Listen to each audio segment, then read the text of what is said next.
ನನಗೆ ಒಂದು ಕ್ಷಣದಲ್ಲಿ ಅನಿಸಿತ್ತುಂಟು, ನಾನು ಆಶ್ರಮ ತೊಗೊಂಡದಕ್ಕೆ ತುಂಬ ಸಾರ್ಥಕ ಆಯಿತು, ಎಲ್ಲ ಇಂಥ ಒಳ್ಳೆಯ ಅವಕಾಶಗಳು ಸಿಗ್ತಾ ಉಂಟು ಅಂತ.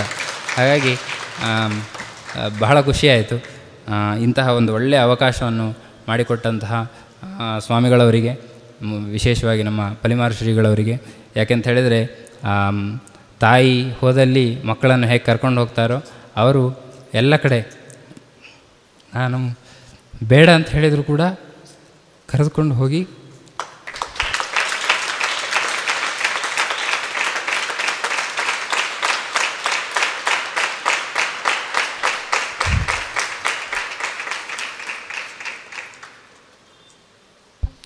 ಕೃಷ್ಣ ಅರ್ಪಣಮಸ್ತು.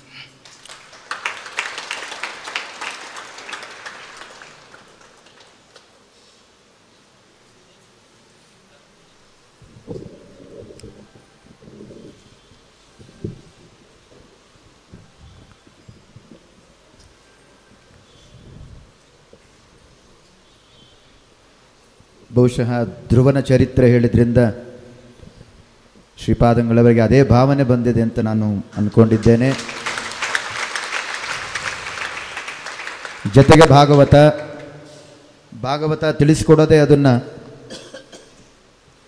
ಭಕ್ತಿಯಿಂದ ಮೈ ಮರೆತು, ನಮ್ಮನ್ನು ನಾವು ಮರೆತು ಎರಡು ಕಣ್ಣು ನೀರಲ್ಲಿ ಬಂದಾಗ ಅದು ಸಾರ್ಥಕ, ಭಗವಂತನ ಒಲುಮೆಗೆ ಅದು ಪಾತ್ರರಾಗಿರ್ತದೆ ಅನ್ನುವುದನ್ನು ಅದು ತಿಳಿಸಿಕೊಡುತ್ತದೆ. ಪಲಿಮಾರು ಶ್ರೀಪಾದಂಗಳವರ ಆ ಕಾರುಣ್ಯವೇ ಆ ರೀತಿ ಇರತಕ್ಕಂಥದ್ದು. ಆ ಸಿದ್ಧಿಯನ್ನು ಅವರು ಪಡೆದಿದ್ದಾರೆ, ವಿದ್ಯಾಮಾನ್ಯ ತೀರ್ಥ ಶ್ರೀಪಾದಂಗಳವರಿಂದ ಅದವರು ಪಡೆದಿದ್ದಾರೆ.